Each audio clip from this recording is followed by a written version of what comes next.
Pertemuan sebelumnya kita sudah belajar tentang sedikit light konsep tentang neoliberalisme yang merupakan perkembangan fondasi pemikiran dari classical liberalisme, kemudian neoclassical liberalisme, kemudian apa bentuk terakhirnya adalah neoliberalisme. Teman-teman, kita lanjutkan pembahasan kita. Di pertemuan sebelumnya kita juga sudah mempelajari tentang fase-fase perkembangan neoliberalisme dan tentu sekarang kita akan lebih memperdalam masih pembahasan tentang neoliberalisme. Di pertemuan berikutnya kita akan membahas teori lain yakni Marxisme. Sekarang kita lihat key konsep dalam perspektif neoliberalisme dengan menggunakan pendekatannya Harvey. Jadi Anda boleh, sebelumnya kan saya sudah sebutkan ada beberapa buku yang kita pakai ada dalam pembahasan ini ya. Yang paling sederhana sebenarnya kalau ini anak SMA pun sebenarnya bisa baca ya. Yang A Very Short Introduction of Neoliberalism, kemudian di bagian pembahasan ini kita agak banyak mengambil dari pendekatannya David Harvey dan juga Matthew Eagleton Pierce. Nah, kita lihat dulu um, konsep pendekatan neoliberalisme dari definisi ya menurut Harvey. Jadi sebelumnya kita sudah sebenarnya membahas tentang definition and core tenet of liberalisme atau definisi dasar dari liberalisme. Tapi sekarang kita lihat dari pendekatannya Harvey. Jadi teman-teman, kalau kita belajar secara akademik itu kita selalu merujuk kepada definisi itu siapa tokoh pemikir utamanya. Nah, kita lihat dari pendekatannya Harvey, dia melihat bahwa neoliberalisme itu adalah uh, a political economic theory, jadi teori ekonomi politik uh, that a human well-being yang melihat kesejahteraan manusia itu secara sempurna ya is best. Kalau best itu kan sudah tidak ada di atasnya ya. Is best itu bisa didapat melalui pendekatan individu. Nah, pendekatan individu ini merujuk pada kebebasan individu tersebut untuk melakukan kegiatan usaha. Jadi kita sebut dengan entrepreneurial freedom. Nah, ini harus didukung oleh pasar yang bebas. Bebas dalam artian itu a very less intervention atau intervensi yang paling sedikit dari negara dan tentu juga adalah perdagangan bebas.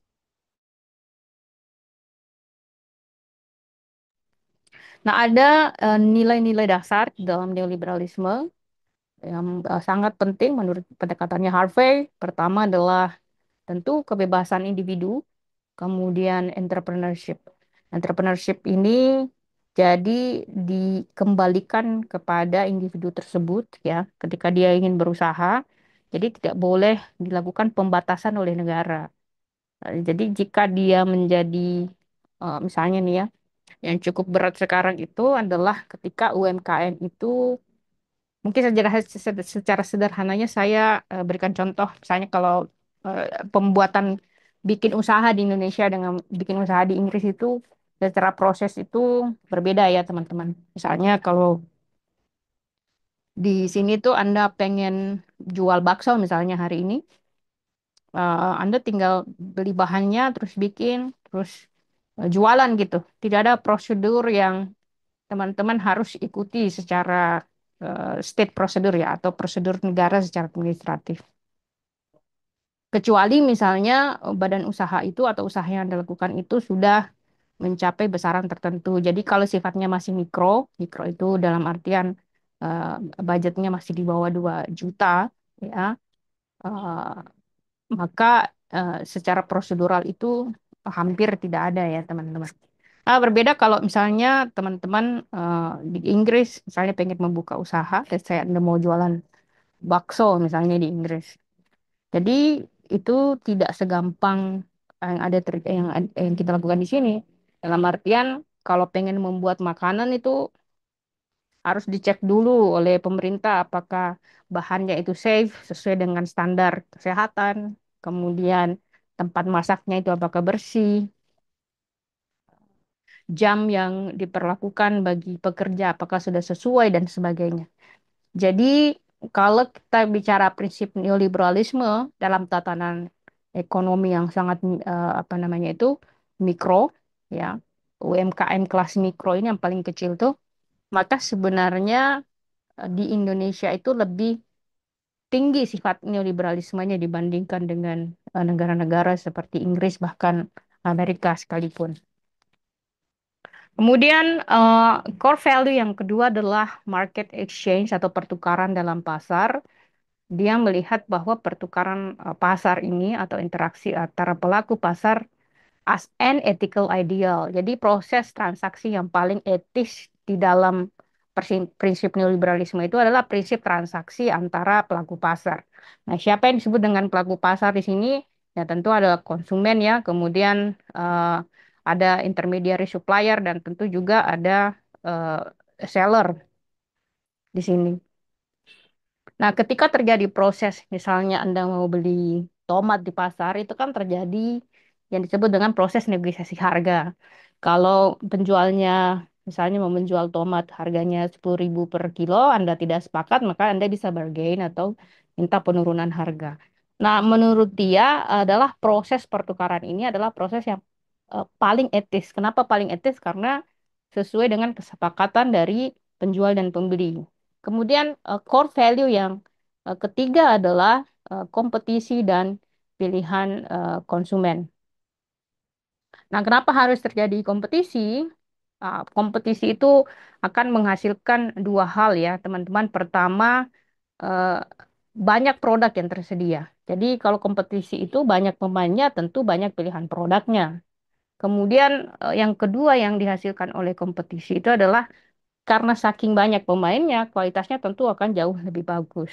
Nah, setelah dia menjadi lebih bagus kualitasnya, tentu yang faktor ketiga adalah dia lebih murah atau cheaper. Jadi sebenarnya neoliberalisme itu secara prinsipal menguntungkan bagi konsumen, karena konsumen ini dia memiliki alternatif pilihan yang lebih banyak. Nah, ada beberapa jenis usaha ya, yang memang tuh dia secara kompetisi itu.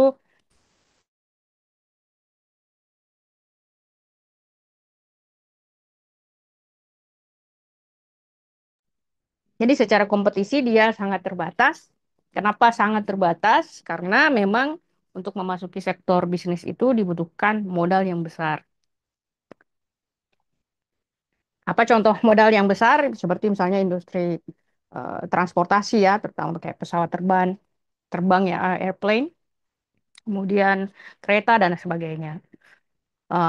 Biasanya dia semakin industri bisnis yang padat modal itu semakin kompetisinya itu semakin kurang ya. Kenapa tidak tidak menjadi kompetitif? Kenapa? Karena butuh modal yang gede. Nah, tapi kalau misalnya dia semakin ke bawah, modalnya semakin sedikit, maka biasanya menjadi highly kompetitif.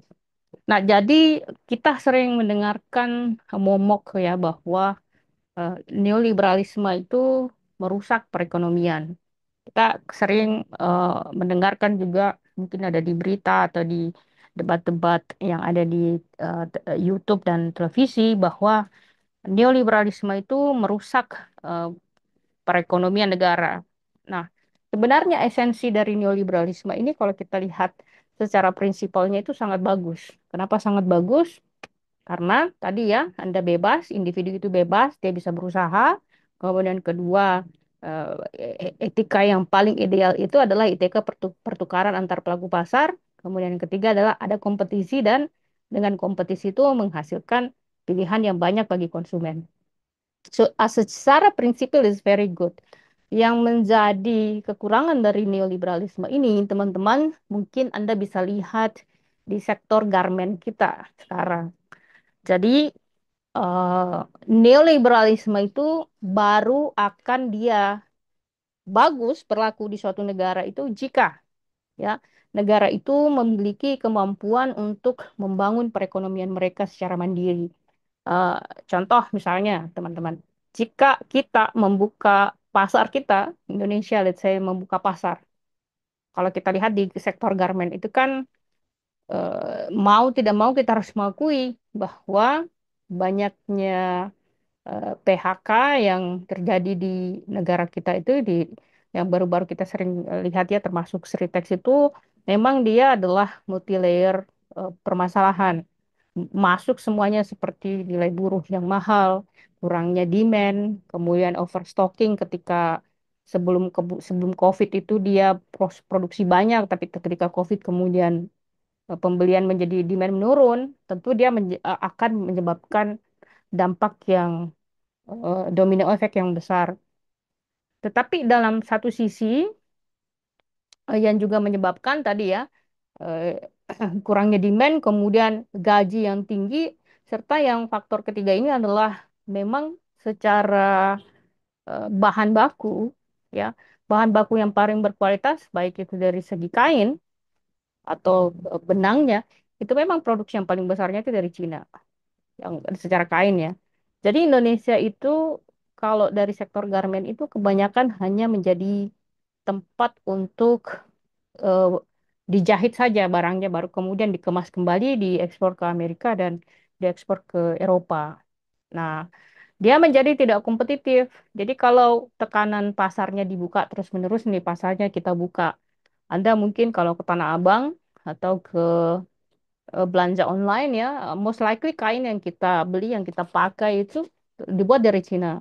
Kemudian kita lihat juga kalau Anda ke Tanah Abang itu udah banyak baju-baju itu yang memang secara whole itu diimpor dari China. Sehingga dia menjadi tidak kompetitif dalam artian eh, kalau di Cina dia dibuat ya. Waktu saya ke China tuh harga kalau kita ke mall di Indonesia tuh harga baju yang harganya tuh sekitar 400 ribu, 600 ribu di China itu harganya bisa cuma 30 ribu, 40 ribu. So that is basically very cheap. Kenapa mereka sangat murah? Karena mereka pakai mesin ketika melakukan penjahitan. Dan itu kan lebih cost efektif ya. Nah, kalau kita buka pasar kita, karena prinsipal dari neoliberalisme itu kan kita buka pasar kita seluas-luasnya ya. Less intervention dari negara atau kurangnya intervensi dari negara.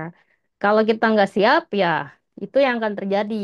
Maka yang Anda lihat, terjadilah kemudian PHK besar-besaran di sektor garmen kita ya. Banyak penutupan pabrik yang kemudian berpindah ke Vietnam, berpindah ke apa namanya? Ke Bangladesh dan sebagainya. Karena memang sudah kurang kompetitif ya. Kemudian faktor lainnya adalah begitu banyaknya pakaian bekas impor itu juga akan berpengaruh. Eh, Bayangkan kalau misalnya Anda pergi ke Uniqlo, itu harga baju minimal, let's say, an average 200 ribu ya, mungkin paling murah. Tapi kalau Anda thrifting, mungkin Anda bisa dapat 30 ribu gitu, dengan brand yang sama dan secara kualitas masih cukup bagus. Jadi itu juga yang menyebabkan less demand terhadap produk-produk garmen baru itu juga menjadi berkurang. Nah, tentu kalau dia demandnya berkurang akan berpengaruh terhadap permintaan pada pabrik ya. Kalau pabrik apa namanya kurang memproduksi, tentu dia pabrik tersebut tidak bisa mempekerjakan banyak karyawan dan inilah yang disebut dengan domino effect. Jadi di satu sisi neoliberalisme itu sangat bagus ketika kita siap berkompetisi. Siap berkompetisi itu bisa dilihat dari tiga hal, teman-teman. Pertama adalah kesiapan secara mental ya. Jadi meskipun kita terdidik, ada orang yang sekolahnya tinggi tapi ketika disuruh bersaing dia nggak mampu. Jadi dia harus siap secara mental, kemudian dia harus punya skill yang bagus. Jadi etika kerja, skill, kemudian tentu adalah kemampuan kita untuk terus-menerus memperbaiki diri ya, dan memperbaiki sektor industri kita. Nah, itu baru kalau kita bicara tentang garmen. Masih banyak sektor lain yang misalnya kalau kita buka itu akan maybe is going to akan merusak pasar kita. Nah, salah satu sebenarnya pendekatan yang sudah dilakukan pemerintah itu yang cukup bagus, menurut saya sangat bagus malah ya, adalah TKDN. Jadi ada unsur ketika barang tersebut mau dijual di Indonesia harus ada komponen yang diambil dari dalam negeri dan itu akan memberikan kita leverage secara ekonomi yang jauh lebih bagus.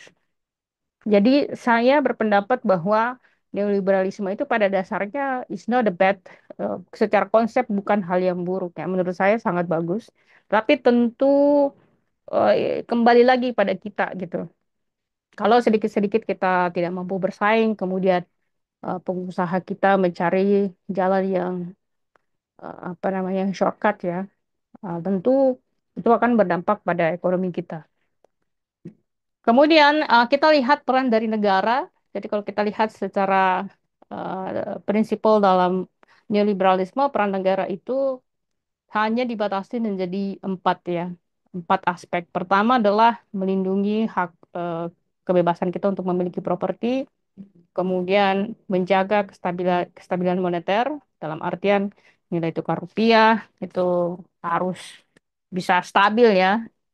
Jadi peran negara itu tugasnya adalah menjaga kita, melindungi properti kita, menjamin hak kita untuk mendapatkan properti atau memiliki properti, kemudian menjaga stabilitas nilai tukar mata uang, kemudian suku bunga bank dan sebagainya.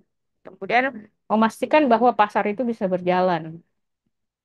Ya, bagaimana pasar itu bisa berjalan? Tentu ada aspek seperti misalnya harus aman, ya harus ada unsur keadilan. Misalnya kalau ada yang melakukan kecurangan dalam pasar, maka negara melakukan intervensi. Jadi ada proses pengadilan gitu. Kemudian ada yang terkait dengan hubungan luar negeri. Jadi kita akan melihat itu nanti lebih lanjut.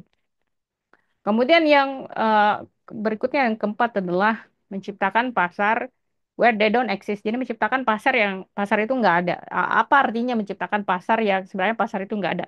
It means creating demand. Jadi menciptakan demand.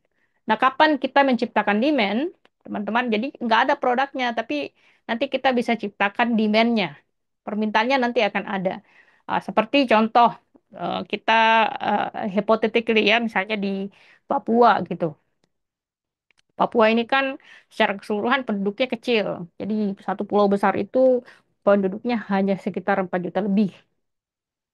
I don't know, sekarang ya mungkin 5, 5 ke 6 kali ya. Let's say hypothetically di sana itu punya 5 juta penduduk. Kalau dengan 5 juta penduduk tentu membangun industri di sana termasuk kayak misalnya pabrik itu tidak akan efisien. Kenapa tidak efisien? Karena demand-nya sedikit. Ya. Nah, itu yang menyebabkan ketika perusahaan, industri mau bangun pabrik di sana, itu cenderung tidak terlalu tertarik untuk melakukan. Karena kalau pasar itu kan pasti carinya tuh keuntungan ya. Nah, yang terjadi adalah jadi bahan bakunya diambil dari sana, kemudian dibawa ke Bekasi. Kalau di Bekasi dibuat, ya bahan bakunya dibawa ke Bekasi terus kemudian dibuat di sana, marketnya secara luas Jakarta. Jadi kalau kita lihat Jakarta itu bisa 15 juta orang ya, it means ya dia sudah 3 kali lipat dari pasar yang ada di Papua. Kemudian kalau dia menjangkau cukup wilayah Jawa saja, itu kan berarti sudah menjangkau hampir 50% penduduk Indonesia, which is 150, 140 sampai 150 juta orang gitu. So it's already cost-nya tuh sudah bisa dibuat secara efisien, jadi profitnya makin tinggi. So itu yang kemudian menjadi tantangan ya. Nah, gimana caranya meng-create demand, ciptakan demand yang ada di Papua sana misalnya ya. Sementara kan dia penduduknya sedikit. Nah, perlu mencari sektor-sektor yang mungkin kayak misalnya kita tanam apa namanya itu jagung misalnya di sana. Nah, jagung ini mungkin demand-nya kalau melihat manusia itu jumlah manusia sedikit, tapi kan jagung itu bisa dijadikan sebagai pakan ternak ya, atau pakan ternak misalnya babi atau hewan lainnya. Jadi dia tidak hanya demand-nya kepada manusia, tapi demand-nya juga terhadap hewan ternak. Jadi dia secara ekonomi itu, secara siklus ekonomi itu bisa berjalan dengan bagus. Nah, itu yang dimaksud dengan salah satu contoh create markets where they don't exist. Jadi menciptakan pasar di mana pasar itu pun tidak ada ya. Begitupun sektor-sektor lainnya ya. Let's say dulu tidak ada EV di Indonesia. Kemudian dengan kerjasama pemerintah mengeluarkan regulasi, transisi misalnya ke arah kendaraan listrik, tentu yang dulu tidak ada demand-nya, tidak ada permintaan, karena ada inisiasi pemerintah, muncul datanglah mobil listrik di sini, maka terjadilah adalah permintaannya, jadi ada demand terhadap produk tersebut. Jadi kita lihat sekarang udah banyak yang warawiri di jalan tuh kendaraan-kendaraan listrik ya. So, itu juga adalah salah satu contoh. Kemudian, kalau kita lihat eh, intervensi negara di dalam konsep neoliberalisme menurut Harvey itu harus sangat minimal ya. Jadi intervensi itu harus sesedikit mungkin.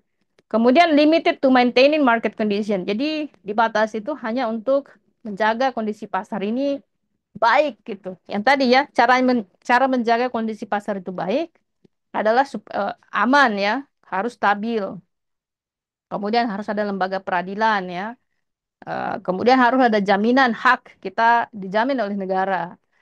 Kemudian yang ketiga adalah not trusted with economic planning. Jadi tidak terlalu percaya terhadap perancangan ekonomi. Ya, jadi kenapa secara prinsipal neoliberalisme itu tidak percaya tentang perancangan ekonomi? Karena menurut mereka yang paling tahu tentang pelaksanaan ekonomi itu kan pasar itu sendiri, bukan negara.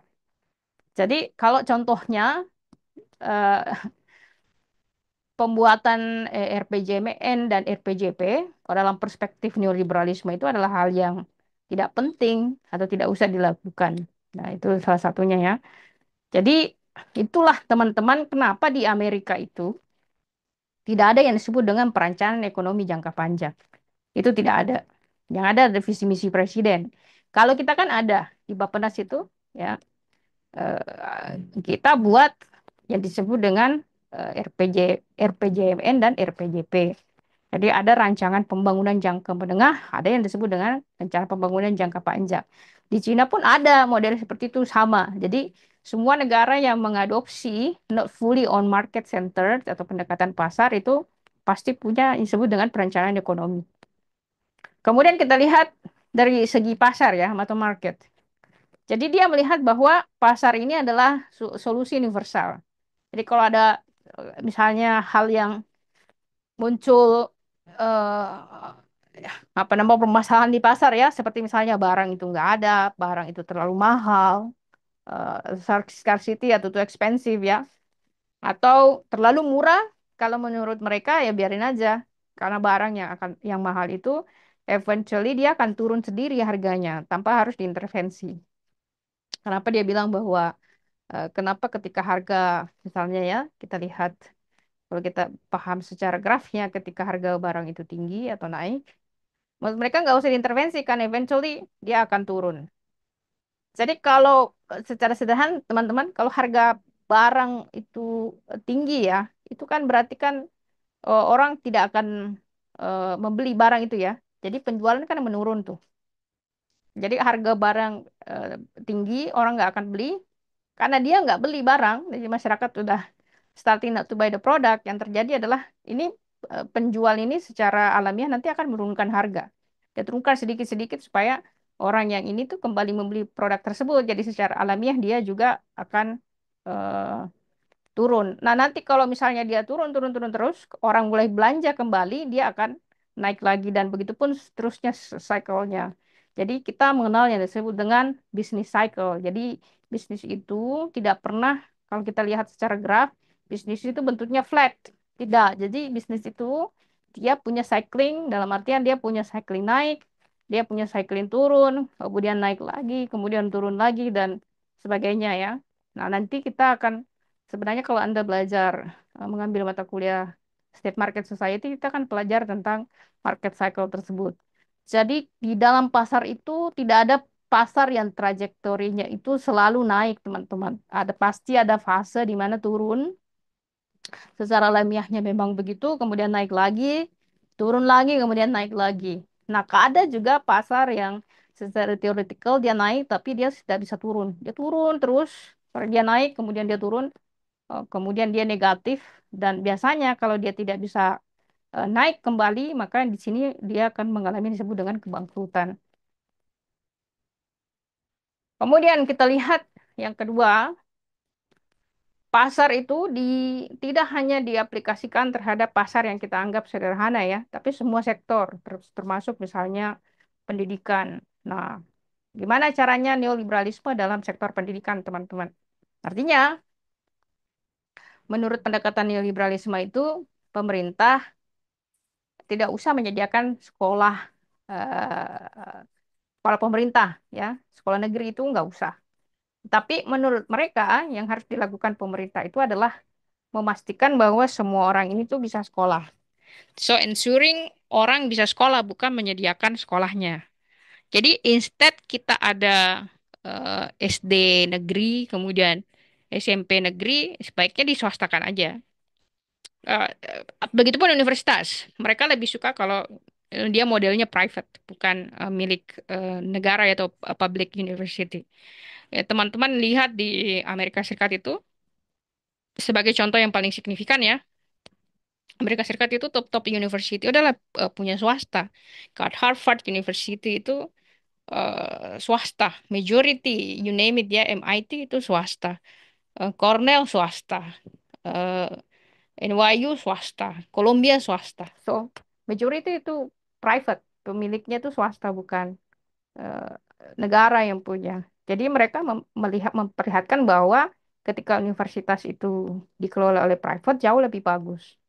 Kemudian yang kedua kesehatan. Jadi bagaimana kita menerapkan prinsip neoliberalisme dalam kesehatan. Jadi kesehatan itu kan kita bisa lihat kayak di Indonesia itu kita punya BPJS namanya.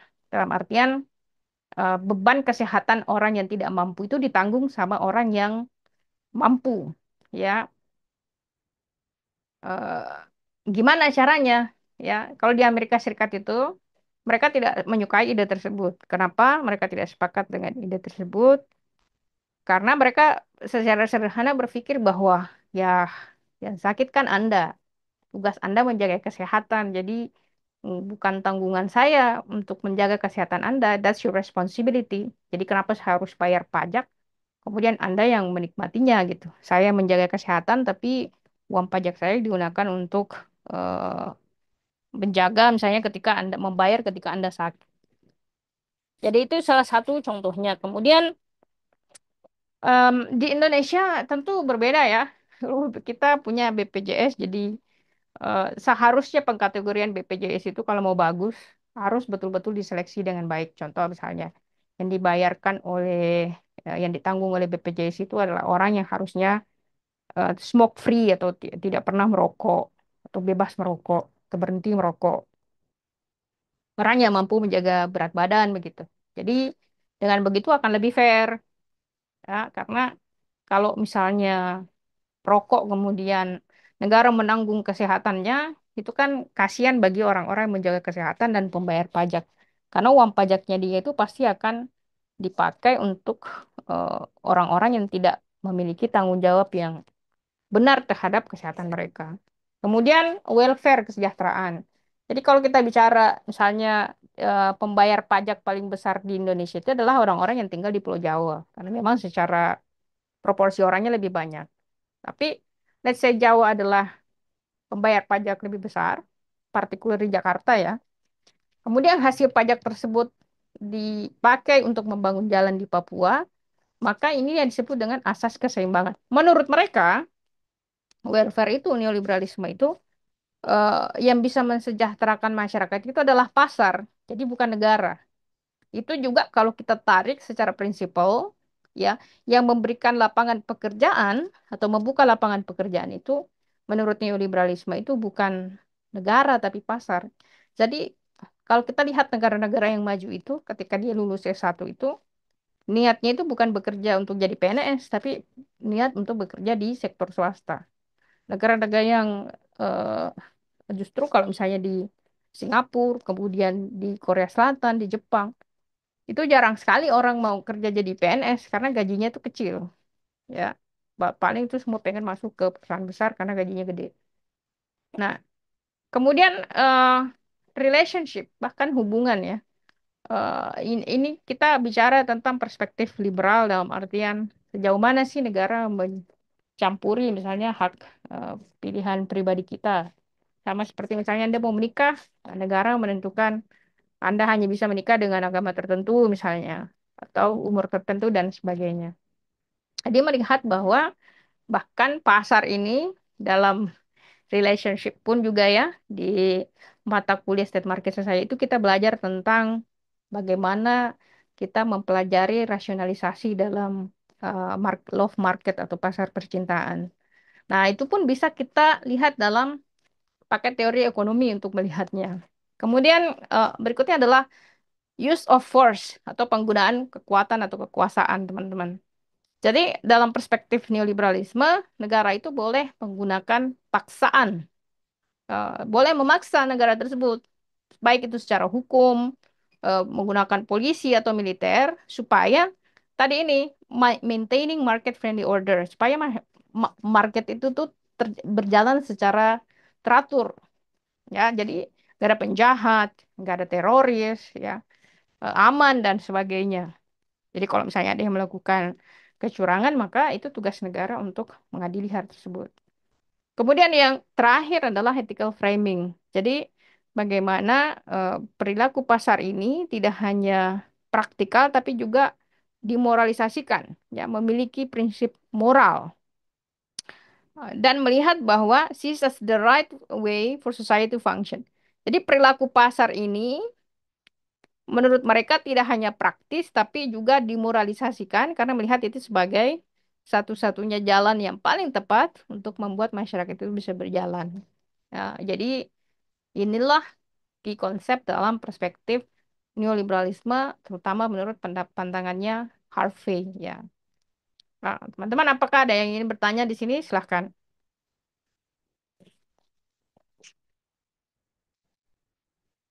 Jika tidak, kita masuk pembahasan berikutnya ya. Sekarang kita lihat eh, munculnya neoliberalisme di 1978, ya. Jadi eh, hal yang paling apa namanya, monumental ya. Jadi puncaknya itu sebenarnya di 1978-80. Tapi kalau kita lihat secara skala waktu itu sampai 1970 ke atas. So you can name it 1970, tapi kalau lihat lagi tren-tren kuatnya itu di 78 ke atas ya. Nah, kita lihat eh, di Cina neoliberalisme itu sebenarnya, even though ini banyak eh, perbedaan pendapat ya. Kalau kita baca bukunya Kay Eugene, profesor dari London School of Economics, itu dia bilang bahwa China itu adalah model kapitalisme yang dalam versi Cina gitu. Ya.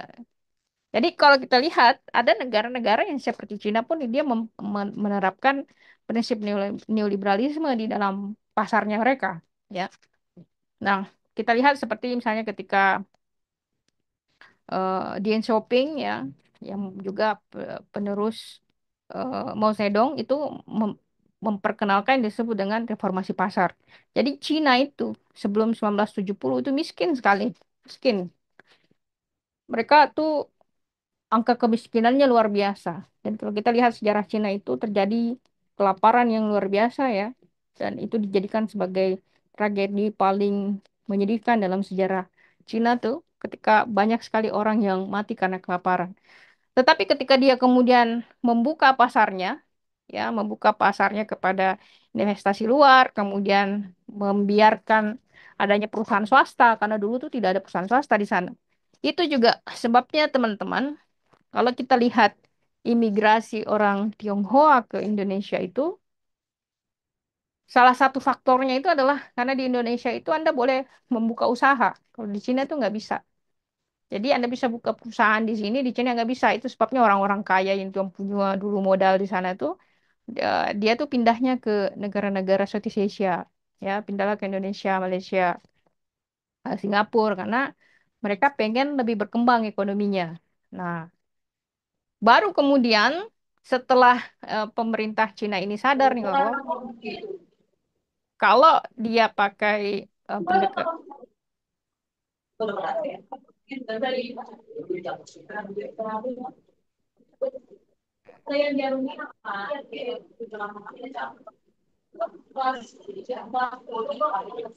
Ya, Yuki, ini masuk suaranya.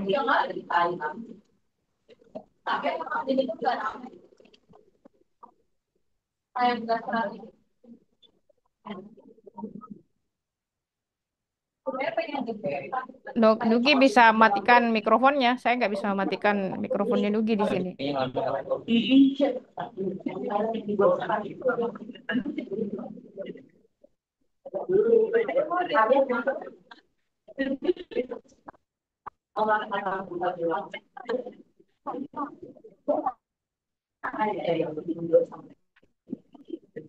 Nugi,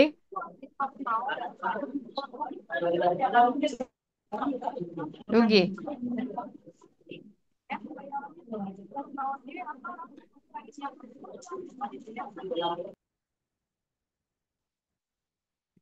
tolong teman-teman dimatikan mikrofonnya ya.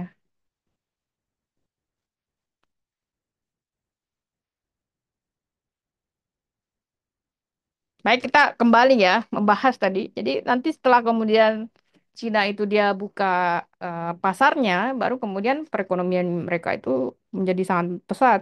Kalau kita lihat pertumbuhan ekonomi Cina itu bisa sampai 12%, which is basically very good. Dan itu terjadi selama 30 tahun. Itu yang juga menyebabkan kenapa sekarang Cina itu, oh dia kalau secara ekonomi ke Amerika itu hanya tertinggal 5%. So maybe within maybe 10 to 15 years itu mereka itu akan ada posisi yang sama ya antara Cina dan Amerika. Jadi memang di pendekatan neoliberalisme ini is very good. Ya, kenapa? Karena kalau kita lihat Cina dia mulai terbuka pada investasi luar, kemudian sudah muncul private enterprise, muncul perusahaan-perusahaan swasta ya. Karena dulu kan tidak boleh ada perusahaan swasta di Cina. Yang ada itu adalah perusahaan milik negara. Baru kemudian setelah dibuka, muncullah ekonomi udah berkembang. Kemudian dia berubah dari model yang terencana secara pusat, jadi pusat yang merencanakan ekonomi itu lebih kepada ekonomi yang sifatnya kapitalis. Jadi ada BUMN, tetap ada BUMN, tapi dia diberikan manajemen BUMN-nya itu kepada orang-orang yang capable. Beda sama kita ya. Banyak kan partai politik itu kalau sudah menang itu menjadi berada di pos-pos BUMN, banyak menjadi komisaris. So, dia dikelolanya of course karena tidak dikelola secara proper akan ya hasilnya akan kurang maksimum ya. Kemudian kalau kita lihat di Amerika Serikat seperti toko-toko Paul Volcker ya di 1978. Eh, Kemudian Ronald Reagan itu menaikkan suku bunga yang kemudian menurunkan inflasi. Jadi dia eh, pendekatannya Paul Volcker ini membentuk yang disebut dengan Global Monetary Policy atau kebijakan moneter global. Dan ini mempererat, memperkuat peran dari central bank ini. Tapi central bank ini kalau di Amerika Serikat maupun itu di Indonesia itu tidak boleh intervensi oleh pemerintah karena dia harus independen. Kenapa tidak boleh intervensi, teman-teman? Jadi kayak Bank Indonesia itu tidak boleh pemerintah mengintervensi Bank Indonesia. Ya, bekerja sama boleh, tapi tidak boleh mengintervensi kebijakan. Kenapa? Karena dia menyangkut tentang nilai tukar mata uang. Eh, Mengatur moneter itu tidak boleh bersifat politis. Kapan dia politis, hancur tuh ekonominya. Kemudian ada di eranya Ronald Reagan itu dia eh, apa namanya mempromosikan yang dimaksud dengan free market policy atau kebijakan pasar bebas. Jadi pengurangan pajak terhadap orang-orang kaya. Ya, kenapa dikurangi pajaknya orang kaya ini? Karena mereka berpendapat kan orang kaya ini sudah bekerja keras, membangun perusahaan, kemudian menyediakan lapangan kerja. Jadi untuk apa lagi mereka dipajaki? Kan mereka sudah melakukan hal banyak. Justru kalau misalnya mereka membayar pajak yang lebih tinggi, mereka nggak bisa ekspansi perusahaan. Nah, kalau dia ekspansi perusahaan kan bisa menciptakan lapangan kerja. Kemudian di eh, masa Ronald Reagan ini juga itu memperlemah yang disebut dengan eh, serikat kerja. Jadi kalau dalam perspektif neoliberal, semakin kuat serikat kerja itu, maka semakin jelek. Kenapa? Karena serikat kerja ini ketika dia berkumpul bersama, dia bisa menekan perusahaan untuk misalnya menggaji mereka lebih tinggi gitu. Kalau mereka digaji lebih tinggi, tetapi perusahaan tidak mampu secara profit untuk melakukan itu buruk ya. Nah, kalau dalam perspektif neoliberal nih ya, Anda boleh sepakat atau tidak sepakat ya. Kemudian menderegulasi industri. Jadi industri itu diregulasi. Apa yang dimaksud dengan diregulasi itu jangan terlalu banyak diatur. Misalnya, dia mau bikin pabrik di Cirebon, harus minta izin dulu ke lurah, ke camat, ke bupati, harus ada izin lingkungan, harus ada izin adat dan sebagainya. Ya kalau pasar itu dia nggak suka aturan, boleh diatur tapi jangan terlalu diatur. Jadi kalau misalnya dia mau bikin pabrik ya udah bikin aja. Ya itu kan lebih mudah ya. Kemudian mendukung finansial sektor dan meliberalisasi ya. Dalam artian orang bisa pinjam uang tuh secara bebas. Kemudian kayak sekarang kita lihat di Indonesia banyak muncul bank-bank online ya. Also is good. Nah, itu untuk di Amerika Serikat. Nah, contoh lainnya seperti misalnya di United Kingdom atau di Inggris, tokoh seperti Margaret Thatcher, Perdana Menteri Inggris, terutama kita lihat kiprahnya di 1978 sampai 1990. Beliau adalah eh, pemimpin dari Partai Konservatif. Apa yang dilakukan Margaret Thatcher ini adalah semua perusahaan privat negara itu, atau sorry, perusahaan milik negara itu diprivatisasi atau diswastakan. Kemudian dia mengurangi eh, union power, dalam artian serikat buruh ini dikurangi. Tapi teman-teman memang kalau pasar itu dia tidak suka tuh kalau terlalu banyak serikat buruh. So, karena buruh itu kalau dia berserikat dia bisa berpolitik. Karena kan perusahaan itu cari untung ya. Eh, Kemudian dia juga mengurangi belanja pemerintah dan mendorong yang disebut dengan reformasi pasar. Jadi dia pendekatan-pendekatannya ini kita kenal dengan Iron Lady atau wanita besi karena dia mampu mengambil kebijakan tersebut. Jadi sebelum neoliberalisme ini muncul, paling banyak digunakan oleh negara itu adalah pendekatan yang disebut dengan Keynesian style. Jadi kita belajar dulu neoliberalisme, nanti setelah neoliberalisme kita belajar Marxisme, setelah Marxisme baru kita pelajari teori Keynesian teori. Nah, nanti setelah kemudian Keynesian style ini eh, mulai meredup, sekarang Keynesian style naik lagi, ya. Nanti kita pelajari itu apa itu Keynesian. Jadi setelah itu kemudian muncullah free market, less government, globalisasi dan eh, perusahaan-perusahaan jauh lebih berkuasa bahkan lebih kaya daripada negara. Jadi ada perusahaan itu yang jauh lebih kaya daripada negara. Kayak contoh misalnya satu perusahaannya Elon Musk itu setara dengan APBN pendapatan kita 1 tahun. Jadi sebenarnya Elon Musk itu bisa menggaji perusahaannya Tesla itu bisa menggaji atau membiayai seluruh pembangunan di Indonesia dalam 1 tahun. Jadi kekuatan perusahaan ini udah luar biasa. Dia penghasilan, oh, dia kaya rayanya itu luar biasa ya. Nah, kita lihat sekarang, kita lihat kenapa terjadi peralihan terhadap prinsip neoliberalisme. Jadi neoliberalisme itu kan muncul setelah meredupnya Keynesian. Jadi kalau kita lihat secara fase ya, let's go back tuh kalau masih ada. Jadi kalau kita lihat secara fase, kita kan bicara di sini nih, 1970-an sampai sekarang. Jadi kita seharusnya membahas tentang Marxisme dan Keynesian. Jadi kenapa neoliberalisme ini muncul? Sebenarnya kan merupakan bagian atau turunan dari klasikal liberalisme. Ya, the reasons why teman-teman saya langsung membahas neoliberalisme karena supaya Anda tidak bingung, karena kita sudah belajar klasikal liberalisme. Dia masih pada umbrella liberalisme. Jadi nanti sebelum munculnya neoliberalisme, muncullah yang disebut dengan Marxisme. Nah, kemudian setelah Marxisme meredup, muncullah yang disebut dengan prinsipal Keynesian. Jadi prinsipal Keynesian ini adalah pandangan yang diturunkan oleh ekonom Inggris yang dikenal dengan John Maynard Keynes.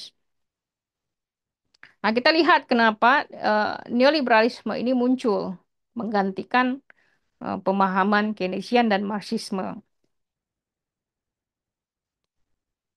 Pertama, teman-teman, terjadi permasalahan ekonomi luar biasa di 1970 ini, yakni stagflasi. Stagflasi ini adalah inflasi yang tinggi dengan pengangguran yang tinggi pada saat yang bersamaan.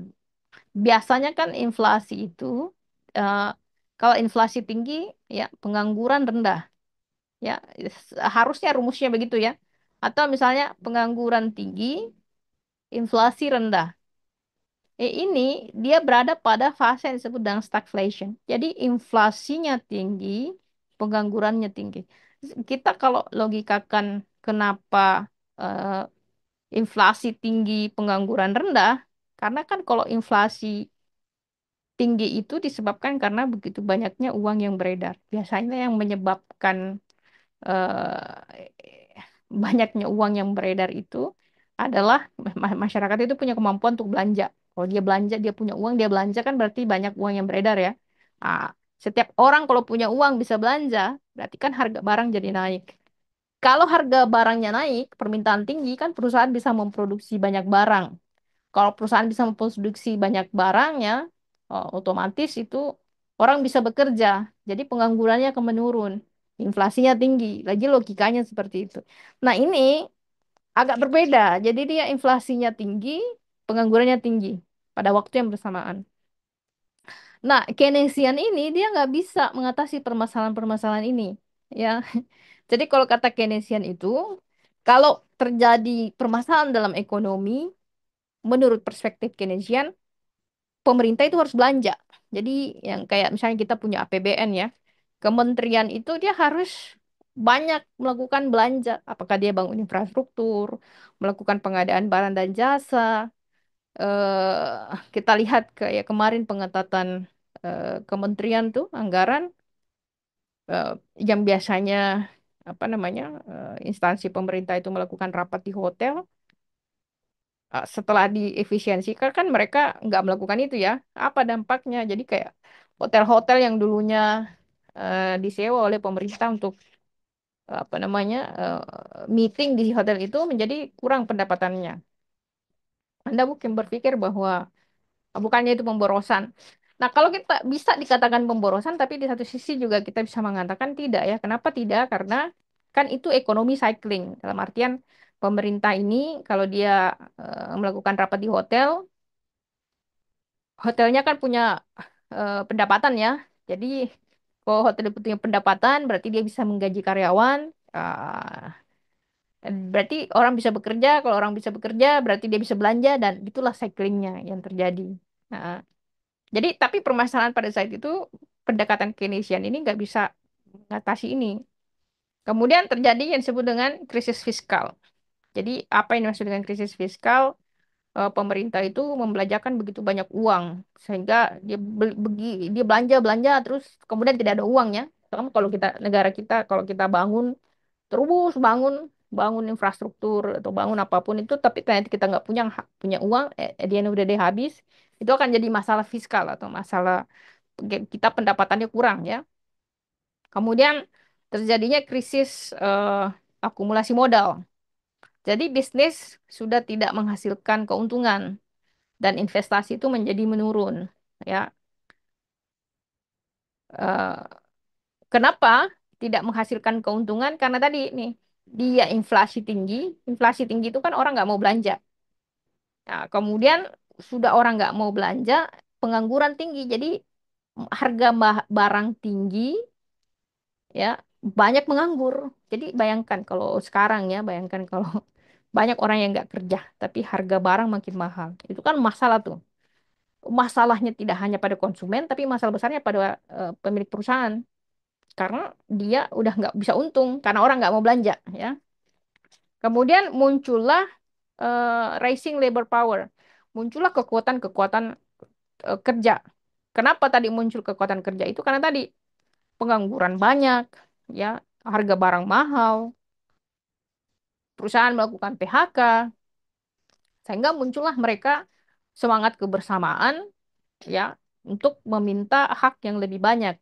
Misalnya gaji lebih tinggi, jam kerja harus proper, harus ada biaya kesehatan dan sebagainya.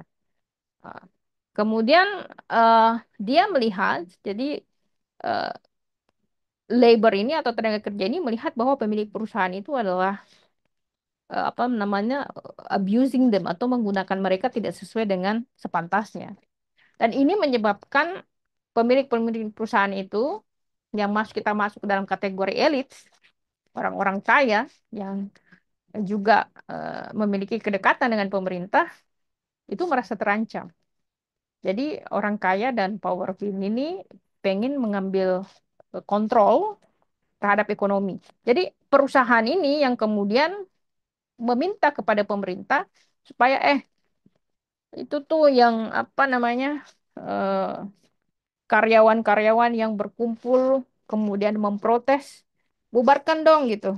Mungkin lemah gitu ininya kebersatuan mereka.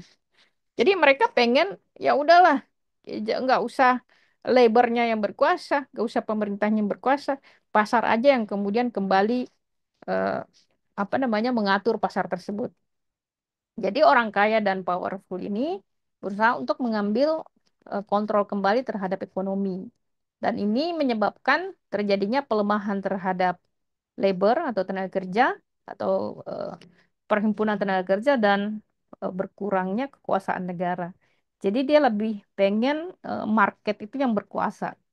Jadi teman-teman, apa key point dari hal ini kita lihat bahwa eh, kita berpikir pada tahun 1970 itu seperti pendekatan Keynesian itu sudah tidak lagi bisa dipakai ya dan pengen ada pendekatan baru. Jadi kan kita lihat sebelumnya kita belajar ya bahwa dalam proses transisi ide itu kan selalu ada kelemahan dalam setiap pendekatan ya. Jadi kelemahan-kelemahan itu akan memunculkan ide-ide baru. Nah, kemudian yang kedua adalah eh, pengusaha-pengusaha, sorry, powerful leaders atau pemimpin-pemimpin yang berkuasa ini itu kemudian memiliki ide baru, seperti misalnya biarkan pasar yang memimpin, kemudian memotong belanja pemerintah. Jadi tujuannya tidak hanya stabilitas ekonomi, tapi juga memberikan kekuasaan kepada perusahaan dan orang-orang kaya. So giving back the power to the rich and pemilik perusahaan. So that's how neoliberalism. Jadi inilah yang menyebabkan kenapa neoliberalisme itu menjadi model yang secara global diadopsi mulai dari 1980-an. Dan memang terbukti kalau tidak ada neoliberalisme, Anda tidak akan punya Cina model sekarang, tidak akan ada Korea model sekarang. Jadi Cina itu sebenarnya mengcopy paste mode ekonomi Singapura. So Singapore is the baby model of economy dari China, and China is the biggest version of a Singapore economy. Ya, and you can see negara-negara yang mengadopsi prinsip ini, yang masuk mengadopsi itu tapi mampu bersaing ya. Dia mengadopsi tapi dia membangun dirinya. Kalau kita adopsi tapi kita tidak mampu bersaing, itu yang salah tuh dalam perspektif neoliberalisme. Nah, sampai di sini apakah ada yang ingin ditanyakan teman-teman? Silahkan kalau ada yang ingin bertanya ya. Miss, kalau berarti kalau misalnya kita kan tadi kan kayak dibilang bahwa China is like a bigger version, a bigger scale versions of Singapore kan. Mm-mm. Nah, tapi dalam beberapa aspek juga kayak misalnya gimana ya peran-peran terhadap di Singapura sendiri itu pun itu government itu sendiri pun itu masih juga memberi spending yang banyak juga gitu loh untuk terutama dalam sektor-sektor perumahan kan ada HDB dan juga beberapa beberapa SOE atau BUMN-BUMN-nya Singapura strategis Singapura nggak ada BUMN tetapi dalam beberapa aspek itu government juga punya saham yang besar di perusahaan-perusahaan eh, yang yang sekarang ya kalau kita bilang itu dan antaranya Singapura kan. GIC. Nah, dalam hal ini berarti em, berarti bisa dibilang itu yang modelnya Singapura itu adalah bukan bisa dibilang neoliberalisme, tapi lebih tepatnya itu kayak apa ya, semacam istilah sendiri kan, development sendiri gitu ya, Hmm. atau bagaimana? Sebenarnya saya sepakat ya bahwa sebenarnya banyak apa namanya pakar ekonomi Cina tuh. Saya contoh misalnya ke Eugene yang saya bilang tadi dari LSE itu dia bilang bahwa it's a new version. Jadi dia bukan exactly the same version as America. Of course different ya, tapi mereka bikin versi sendiri. Tapi ada yang diambil kayak misalnya pasar harus terbuka, deregulasi. Kemudian meskipun dia tidak misalnya private company masih tetap milik negara, tetapi dikasih apa namanya kepengurusan yang betul-betul kepada orang yang bisa bekerja. Ya tidak exactly the same ya.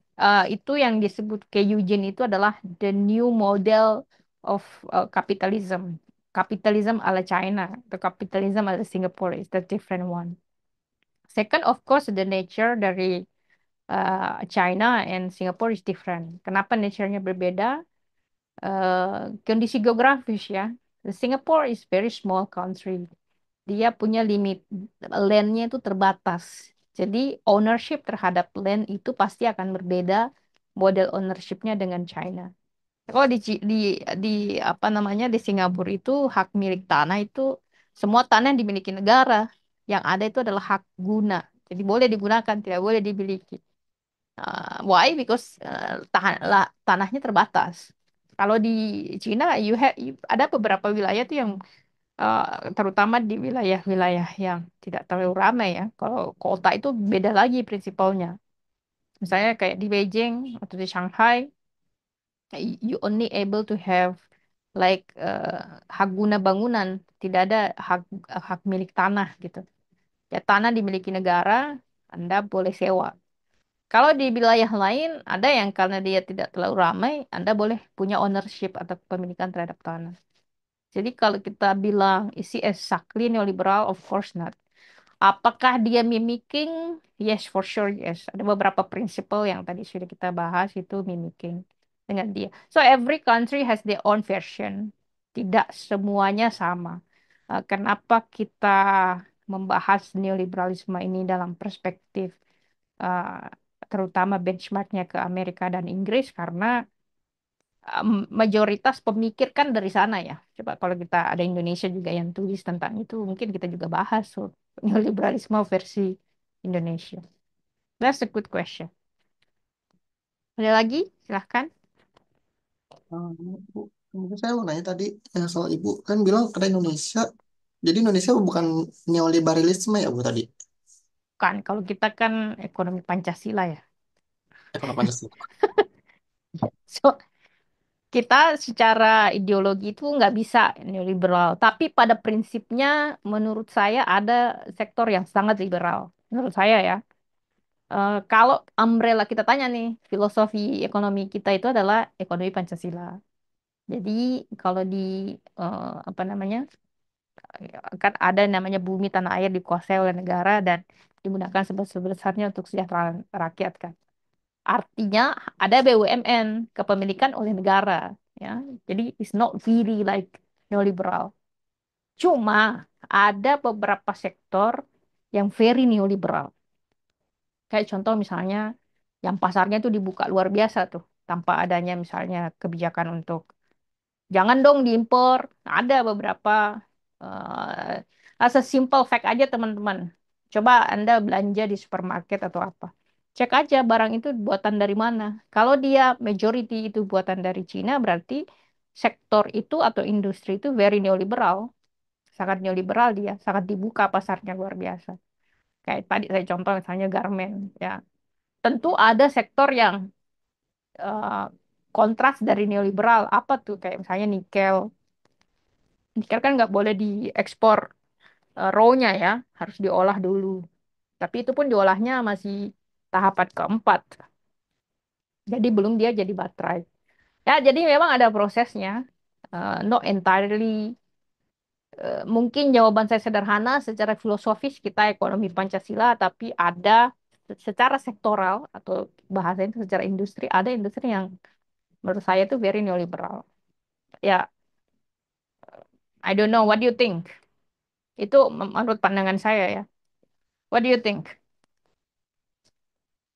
Kalau saya mikir jadi berarti kayak kita liberal tapi agak sesuai nama kebutuhan kali ya. Mungkin disesuaikan dengan pemainnya kali. Mungkin orang kayanya itu nggak bermain di situ. Oke. Dugaan saya ya, Ya, orang kaya yang ada di belakang partai politik itu ya. I would say seperti itu. Karena di apa namanya, ya, apa saya pengusaha garment itu kan sekarang banyak yang sudah tutup terus jadi pengusaha batu bara. That's what happens.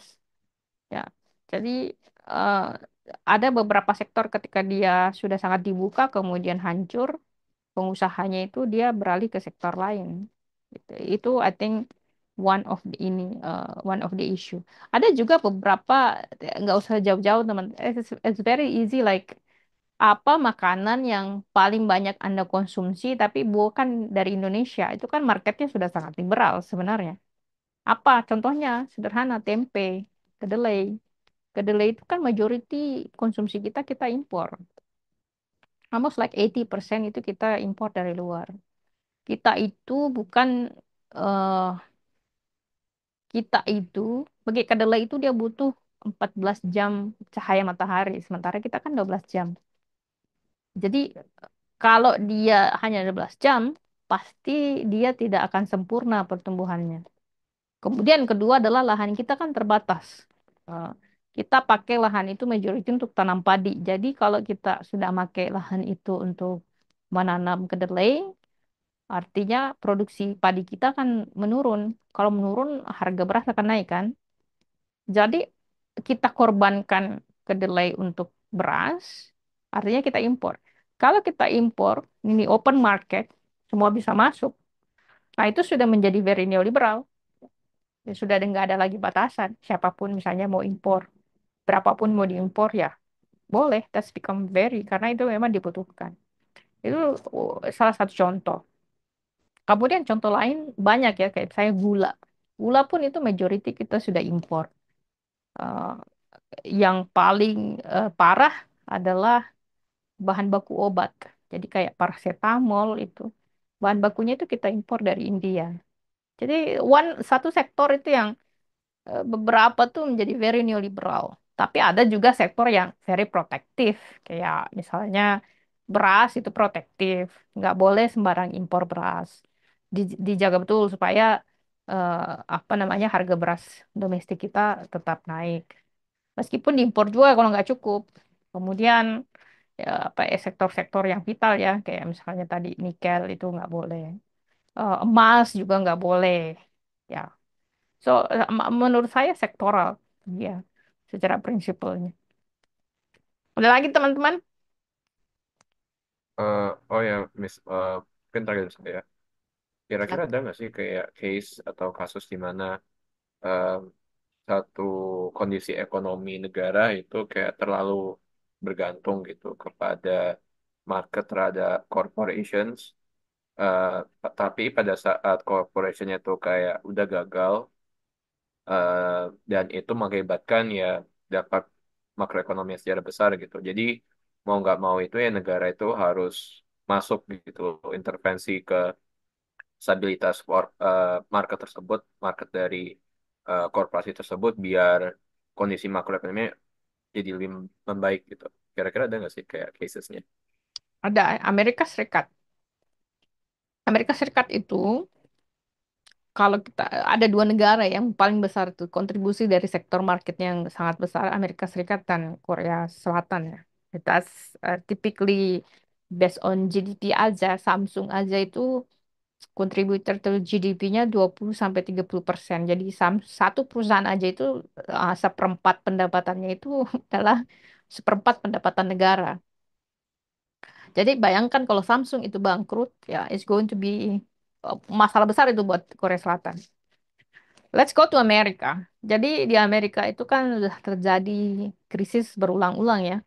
1929 eh, krisis yang menyebabkan krisis itu adalah investasi bodong.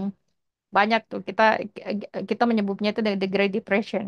Jadi yang menyebabkan terjadinya krisis pada negara tersebut adalah pelaku pasar itu sendiri.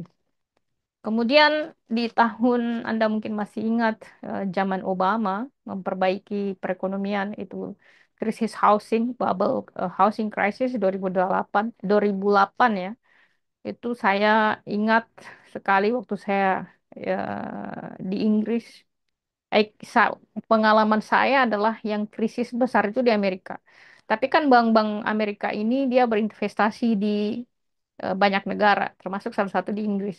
I remember that time itu banyak sekali toko yang kemudian ditutup, terutama toko-toko yang mengambil pinjaman di bank-bank yang mendapatkan investasi dari Bank Amerika Serikat. So, partnership dengan bank to bank. Salah satu itu contoh kayak Lloyds TSB, Santander, dan sebagainya. Itu kita bisa lihat tutup-tutup gitu.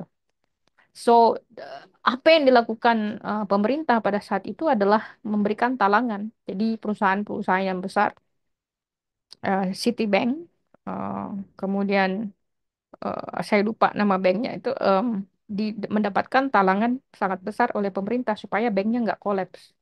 Anda bisa bayangkan kalau bank itu kolaps ya, eh, di 97 98 kalau Anda baca sejarahnya, kebetulan saya merasakan pada saat 97 98 itu. Orang tuh ketika kita dengar bank itu akan bangkrut, kita itu akan ke bank mengambil uang kita. Tapi bayangin kalau misalnya hari ini kita dapat berita bahwa bank, let's say contoh ya, salah satu bank besar, let's say kita sebut sebagai contoh aja nih hypothetical. Let's say bank BNI bangkrut gitu. Bank Mandiri bangkrut tuh apa gitu bangkrut. Kita kan punya tabungan di situ ya. At least you have some money di situ. Kalau kita dengar dia mau bangkrut, yang kita lakukan kan pasti adalah ke bank mengambil uang kita. Sementara uang yang ada di bank itu kan dia udah pakai untuk investasi. Jadi kita simpan uang, uang kita dipakai lagi oleh bank untuk diputar. Jadi ketika orang bersamaan datang ke bank, mengambil uang, nggak ada uang di bank. Itulah terjadi kekacauan. Itu yang sebenarnya terjadi 9798. Ya, jadi banyak bank yang bangkrut, nasabah ini panik, ya, terjadilah kekacauan. Nah, what happens di 2008 di Amerika Serikat itu? Yang dilakukan pemerintah adalah ya sudah, bank-bank yang mau bangkrut ini kita talagi dulu. Kita kasih dia uang, pemerintah kasih uang kepada dia supaya dia nggak bangkrut. Itu juga kita lakukan sebenarnya di Indonesia. Kapan kita lakukan itu? Anda masih ingat pada zaman pemerintahan Pak SBY terjadinya kasus Bank Senturi. Bank Senturi itu kan diberi uang oleh pemerintah ya. I forgot exactly how much, is it 7 triliun? Itu supaya bank itu nggak bangkrut. Karena salah kalau satu bank aja bangkrut, itu akan menyebabkan kekhawatiran. Misalnya kan, let's say ada salah satu bank sekarang bangkrut ya. Kita akan berpikir, bank ini akan bangkrut nggak ya? Itu ada kecemasan. Jadi supaya tidak cemas, maka diintervensilah oleh negara. Nah, there are so many cases di mana ketika market menjadi overpowering yang terjadi di Amerika Serikat. Puncaknya itu di 2008 ketika market sudah highly dominate, sudah sangat mendominasi dibandingkan negara, kemudian pasarnya kacau, kemudian negara masuk lagi nih, jadi model interventionis. Jadi Amerika Serikat itu sudah beralih dari model neoliberalisme ke Keynesian. Jadi di zamannya Obama itu pindah menjadi Keynesian. Kemudian di zamannya eh, Donald Trump itu kembali menjadi merkantilis. Jadi neoliberalisme ini, em, out, kalau saya akan berpendapat sudah tidak entirely berlaku di Amerika Serikat. Tapi sudah mencapai puncak kejayaannya itu sebelum 2008, 2009. Begitu mungkin Bogi. Kalau Bogi mungkin Oke. punya pendapat berbeda, silahkan. Eh, mungkin yang soal yang Korea Selatan itu kan kalau nggak salah itu kan bahwa perekonomian di Korea Selatan itu kan kayak bergantung dengan konglomeratnya kan kayak ada Samsung, ada Hyundai dan Hmm. lain-lainnya. Nah itu em, mungkin kalau kita misalnya narik kepada kasusnya Indonesia ya kan em, itu kira-kira apa sih membedakan kenapa kayak Korea Selatan mempunyai konglomeratnya dia itu dan dia itu bisa ekonominya itu bisa dibilang itu udah maju dalam waktu kurang lebih 30 tahun sementara Indonesia yang let's say konglomeratnya itu ya 11-12 dengan apa ya kalau kita secara revenue-nya itu hampir setara dengan Korea Selatan konglomeratnya tapi kita let's say manfaat ekonominya ke realnya ke makro ataupun ke masyarakatnya sendiri pun itu masih kurang gitu. Kira-kira apa sih yang membedakan gitu kira-kira? Pertanyaannya berat ya. Nggak panjang menjawabnya. Mungkin sederhananya begini. Mungkin kenapa kita nggak sama dengan Korea Selatan? Ini it's a very multidimensional issue ya. Pertama adalah gak usah jauh deh, etika bekerja aja. Ya, etika bekerja. Kalau nggak mau ke Korea Selatan, kita ke Cina aja lah. Kan Cina less rich daripada, kalau secara ekonomi rich daripada Korea Selatan ya. Di Cina itu nggak ada budaya nongkrong. Itu pertama kita bicara etika kerja ya. Itu di Cina nggak ada budaya nongkrong. Di Korea Selatan orang itu nongkrong setelah dia bekerja. Ya, itu pun nongkrongnya dengan teman kerja. Artinya, kalau kita bicara productivity, mereka produktivitasnya lebih tinggi daripada kita. Nah, kita lihat sekarang di Indonesia. Indonesia tuh libur terlalu banyak. Coba kita bulan ini udah berapa kali libur. Kalau secara bisnis itu is not profitable. Nggak menguntungkan. Siapa orang yang membuka perusahaan terus tahu bahwa karyawannya akan libur terus digaji sama kan nggak, nobody ya. Itu satu. Budaya. Kedua, pendidikan. Kita kualitas tenaga kerja kita itu 70%, 40%-nya itu lulusan SD. Lulusan SD itu kira-kira bisa membuat terobosan apa coba? Ya, kita jangan bandingkan dengan Amerika Serikat. Kalau contoh misalnya eh, nggak butuh kuliah untuk sukses. Ya, that's true. Untuk very selected person, untuk orang-orang yang sangat selected. Itu kasusnya kayak misalnya apa yang terjadi di Mark Zuckerberg. Mark Zuckerberg itu Harvard. Orang yang masuk Harvard itu sudah bagus, sudah jadi dia ininya secara quality. Dia nggak kuliah. Jadi kita bandingkan dengan itu. Di sini kita pun kuliah belum tentu the quality is good. Ya, banyak sarjana tapi banyak juga sarjana pengangguran. Kenapa? Because skillnya nggak sampai di situ. Kemudian kita lihat dari segi productivity. Kan productivity dengan eh, keterampilan itu berhubungan sangat erat ya. Coba lihat di Korea Selatan. Budaya mereka itu sekolah. Mereka ketika mau masuk university, mereka kan tuh bisa belajar tuh sampai jam 10 malam, 11 malam. Untuk bisa dapat nilai skor paling tinggi. Itu banyak kasus bunuh diri karena dia stres belajar. Apakah kita begitu? Bagaimana mungkin kita bisa bersaing kalau misalnya kita ujian nasional aja nggak ada ya? Bagaimana kita mengukur misalnya you're good? Nah, itu kedua. It is a very multidimension ya. Jadi dan tenaga kerjanya itu sifatnya itu dia bukan tenaga kerja high skill, 40% lulusan SD. Dikombinasikan dengan lulusan SMP dan SMA, ya, itu 70% lebih. Ya, jadi yang lulusan S1 ini hanya 15%. Jadi 15% itu pun berapa persen yang dari universitas bagus atau betul-betul universitas yang chasing ke quality ya.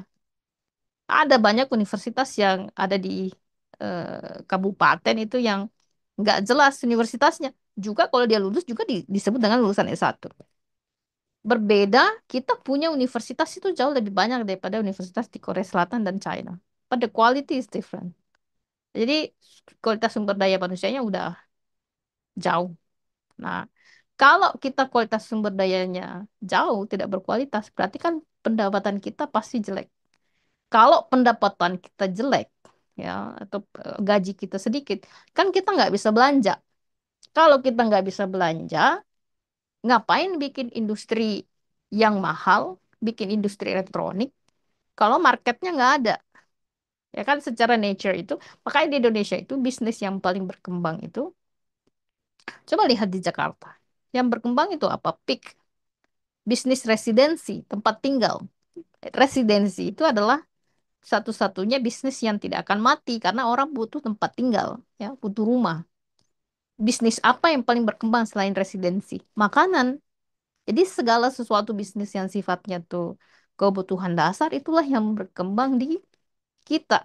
Karena memang dari segi demand pasarnya atau permintaan pasarnya memang cuma segitu sampainya di situ, levelnya cuma sampai di situ. Nah, market itu akan tumbuh kalau demand-nya ada. Nah, ini yang kita tidak punya. Permasalahan kompleks. Kalau pemerintah tidak mampu, sederhana aja gini. Jadi PNS itu misalnya nih dosen negeri ya. Dosen negeri itu kan gajinya sama dengan PNS tuh. Let's say lulusan S1 gaji 4 juta, 5 juta ya. Kalian kerja di perusahaan UMR kan, gajinya juga hampir 5 juta. Enggak S1 lagi, bisa lulusan SMA. Kalau logika sederhananya adalah ya nggak usah kuliah, kan gajinya sama. Ya, sama dengan kalau Anda punya, let's say, eh, tenaga pengajar ya, atau dosen misalnya. Dia harus S2, harus S3. Setelah dia S3, gajinya tidak sebanding dengan berapa modal yang sudah dia keluarkan. Belum lagi waktu dan sebagainya. So, menjadi tidak profitable. Jadi kalau sektor pendidikan ini tidak betul-betul difokuskan dalam quality, nah, yang dilakukan di Korea Selatan itu berbeda. Korea Selatan itu yang disebut dengan Persesa Principal Culture ya. Korea Selatan itu kalau dia lulus, orang masuk universitas itu kalau sudah masuk SNU, Seoul National University itu udah pasti masuk top 3 perusahaan cebol terbesar. Samsung, LG, Hyundai. Karena kalau udah masuk di situ, itu artinya Anda akan hidup dengan sejahtera. Kan kita berbeda. Pernah nggak kita lulus S1, bayangan kita kayak mau kerja di perusahaan mana? We don't have that kind of a vibe gitu, yang berbeda dengan Korea Selatan. So I think it's multi aspek ya. Kita bisa lihat dari behaviornya, kita bisa lihat dari sisi tenaga kerjanya, kita bisa lihat dari demandnya. Kemudian yang menurut saya yang paling signifikan adalah nepotisme dan korupsinya besar sekali. Jadi kalau kita lihat perusahaan-perusahaan itu, dia akan besar kalau dia kawin dengan politik. Jadi kalau kita lihat, kalau dia jadi menteri, perusahaannya gede. Misalnya nih ya, kalau dia masuk di partai politik, kasih sumbangan, perusahaannya gede. Gitu. Jadi orang berusaha masuk partai politik bukan untuk mensejahterakan masyarakat, tapi untuk mencari bagaimana nanti kalau dia punya proyek bisnis ini, eh, lisensinya dikasih ke dia, pengadaannya dikasih ke dia, dan sebagainya. Jadi tidak terjadi yang disebut dengan pasar persaingan sempurna. There is no perfect competition. Yang ada adalah selected competition. Kalau dia selected competition, yang rugi adalah kita, konsumen. Karena perusahaan itu aja terus yang akan melakukan hal tersebut. Nah, ini tidak terjadi hanya di pusat, tapi mulai dari level lurah pun ya, BUMD dan sebagainya itu yang tidak berjalan dengan baik. So, it's a very complex. Kenapa kita tidak sama dengan Korea Selatan? Tapi pun kalau kita mau ke sana, menurutku yang paling penting kita perbaiki itu adalah budaya pendidikan. Terus menurutku sekolah aja dulu yang benar gitu. Kalau udah benar sekolahnya, produktivitasnya pasti udah bagus. I think the change is like that. Menurut saya ya. Uh, Mungkin kalian punya pendapat yang berbeda, silahkan kalau you have different opinion.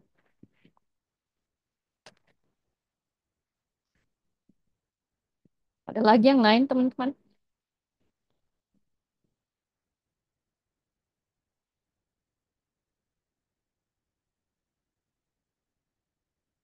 Baik, kalau tidak kita saya jelaskan bagian ini ya.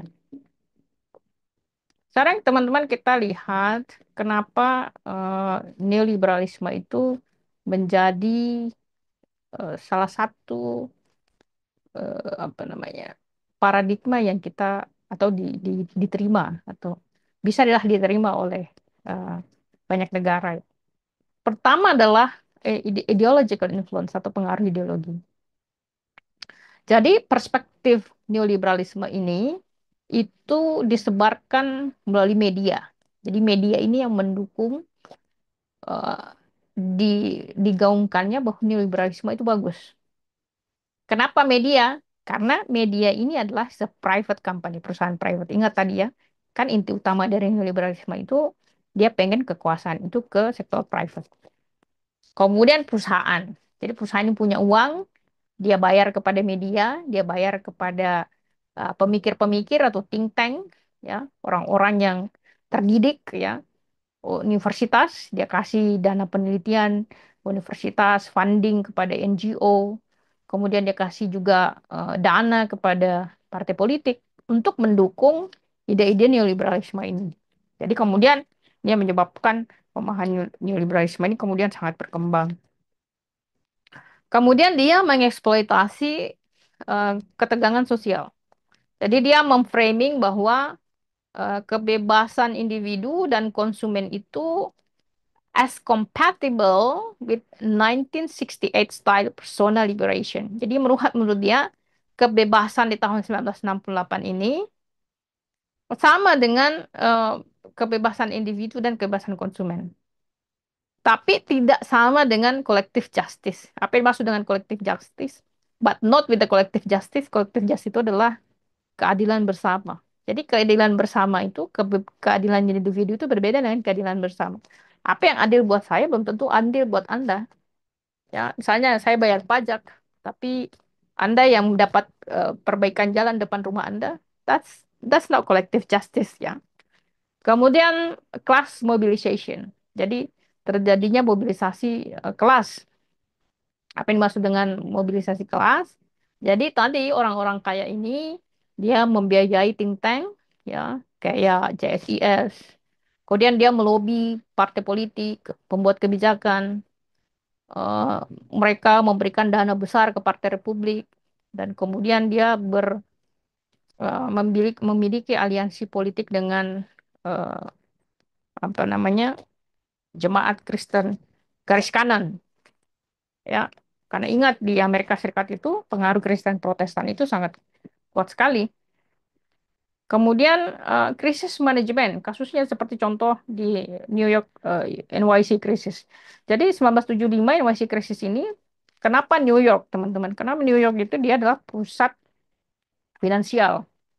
Jadi Wall Street itu kan ada di New York. Jadi financial sector ini force austerity and cutbacks on city service. Jadi karena dia New York ini menjadi pusat keuangan dunia lah kan ya. Di situ ada Wall Street. Jadi mereka bisa menekan kota atau pemerintah kota untuk menciptakan pemerintahan kota yang sifatnya tuh bebas. Ya, kenapa? Karena elitnya tuh terlalu banyak. Kalau orang kayanya terpusat di New York, mereka punya uang banyak, mereka bisa menekan pemerintah di situ ya. Kemudian yang berikutnya adalah dismantling labor power. Jadi dia berusaha membubarkan kekuatan-kekuatan eh, buruh. Ya seperti misalnya Thatcher, kemudian Reagan, itu dia bubarkan tuh kalau ada buruh yang berkelompok, kemudian bersekutu, kemudian berdemo, ya. Mereka pemerintah melakukan deregulasi supaya ini yang tadi nih karyawan-karyawan yang berkumpul kemudian berdemo ini bisa dibubarkan. Kemudian dia offshoring.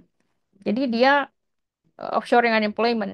Dia menggunakan eh, offshoring itu teman-teman dalam artian tidak ada pekerja yang full time. Jadi dia bisa outsourcing, bisa juga offshoring. Yang nggak dilakukan di Indonesia, misalnya nih nggak dilakukan di Inggris, tapi di offshore dilakukan misalnya di Cina. Itu akan memberikan tekanan.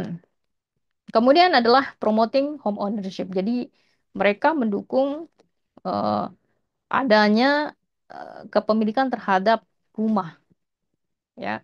Jadi Thatcher seperti Margaret Thatcher ya, itu sold public housing, dia menjual perumahan milik publik, kemudian meminta masyarakat eh, dan pasar untuk berpartisipasi terhadap kepemilikan properti dan menerapkan prinsip yang disebut dengan individualisme. Jadi negara-negara yang modelnya neoliberal itu modelnya tuh akan sangat individualis. Mereka nggak suka ikut campur tuh tetangganya dan sebagainya. So that is what we see. Kalau kita lihat bagaimana mekanisme apa namanya neoliberalisme ini bisa diadopsi tidak hanya oleh negara tapi diadopsi oleh pelaku pasar tapi juga oleh masyarakat. Nah, sekarang kita lihat eh, model teori dalam negara yang sifatnya neoliberal. Pertama adalah state role. Tadi kita sudah sebutkan sekilas ya.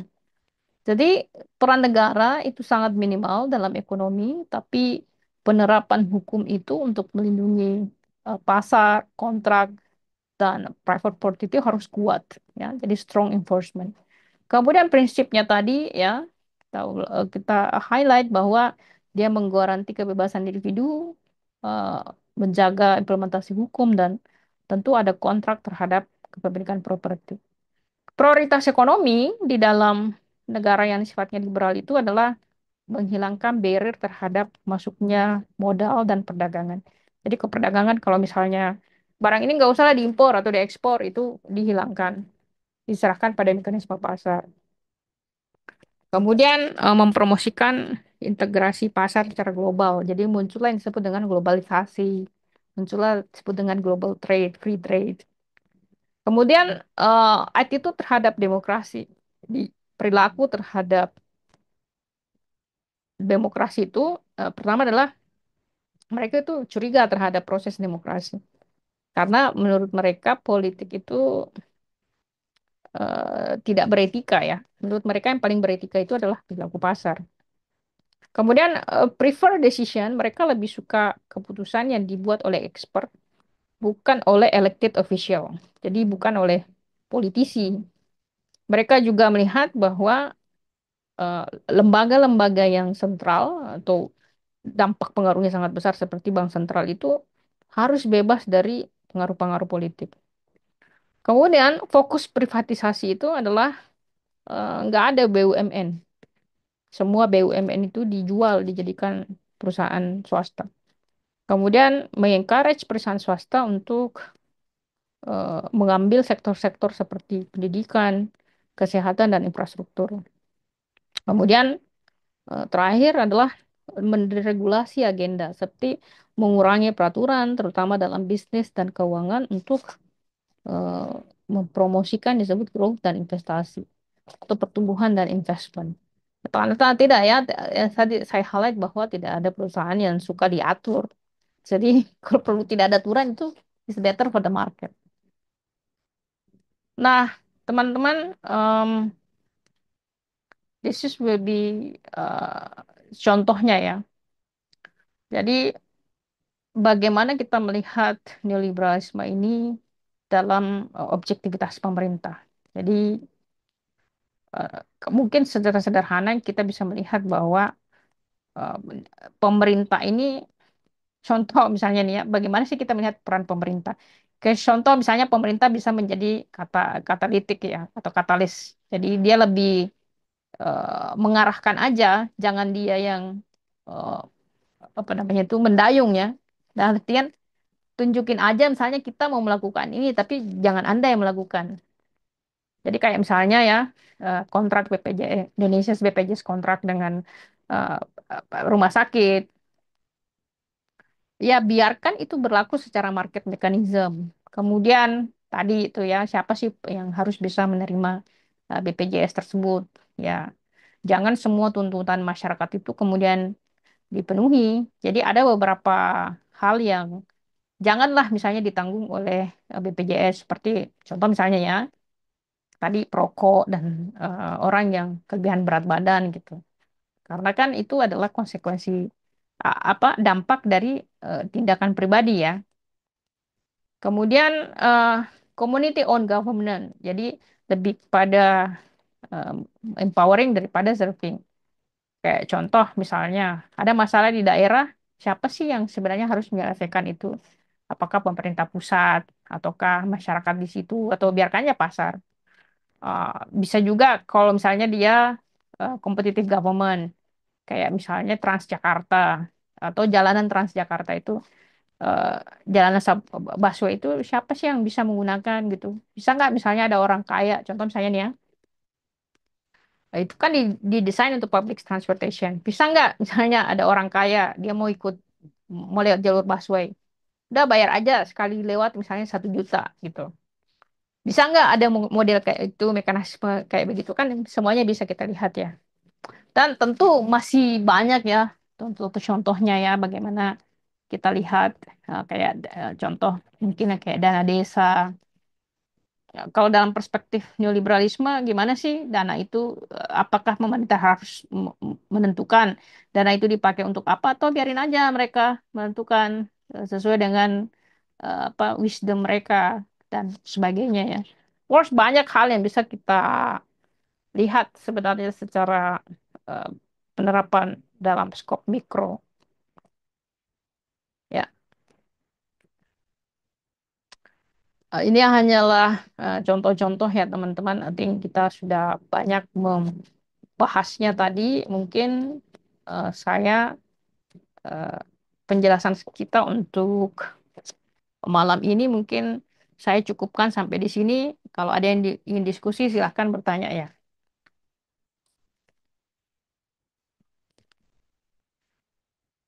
Masih ada teman-teman? Jika tidak ada, mungkin kita sudah cukupi kita pembahasan kita pada malam hari ini ya. Terima kasih banyak atas waktunya. Ada yang mau komplain nggak nilainya? Kalau nggak, kalau ada silahkan ya. Kalau tidak, kita tutup perkuliahan kita pada malam hari ini.